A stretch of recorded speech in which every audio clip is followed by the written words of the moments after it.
Are we going? No? Yeah. Right, so,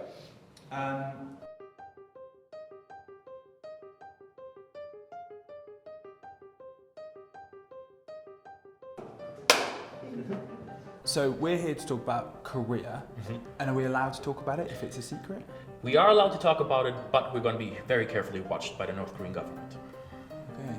So North Korea is one of the biggest mysteries that the world, that humanity basically has, because it's a very secretive place that is totally sealed off from the rest of the world. And South Korea is? South Korea is a democratic, open country where everyone's on their smartphones and singing K-pop, Korean music and enjoying life.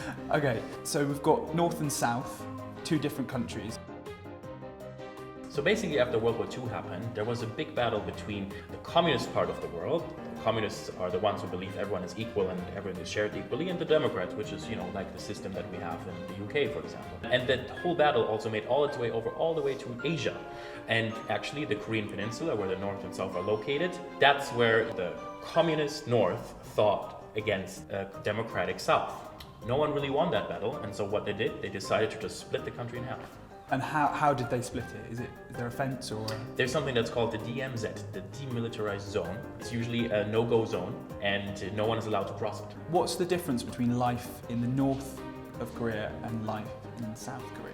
So, I guess it's really easy to just imagine what life in the South is like. People just, go about their day in a democratic country for what it's worth, or whatever that means. What's much more different is, of course, the life in the North. Just imagine this, you have an electricity curfew, which means at 8 p.m. the electricity will be shut off. You don't have enough food, because food is strictly rationed. Just imagine not having real heating or sanitation, because, especially in the rural areas of North Korea, people are living on a standard of living that, we have abandoned in Europe since the 1800s. There's no real industry per se, because production has come to a real halt, because it's such a contained place that they don't really trade with other countries.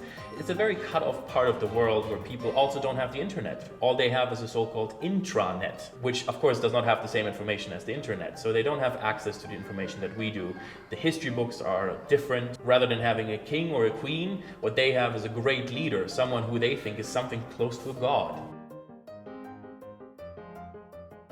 I think that they have a completely different version of history that they're actually living off. They have a different perception of how World War II ended, and they have a different perception of what the South looks like, for example. The South is often presented as this horrible place that no one wants to go to, and they should be so lucky to be staying in the North. Since there's so much propaganda as well, and they have this whole cult surrounding this godlike leader, Kim Jong-un, they focus all their attention on that, rather on what's going on in the rest of the world.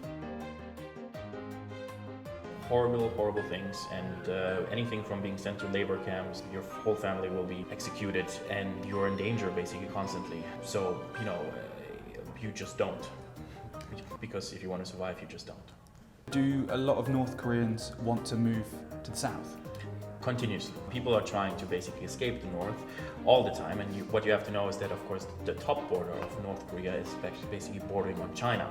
So a lot of people are either trying to go via China or to go via the South. When they're trying to cross over to South Korea, they're actually welcomed by the Ministry of Reunification, is what it's called, and the South is actually also obligated to welcome each North Korean citizen with a welcome package of about $25,000.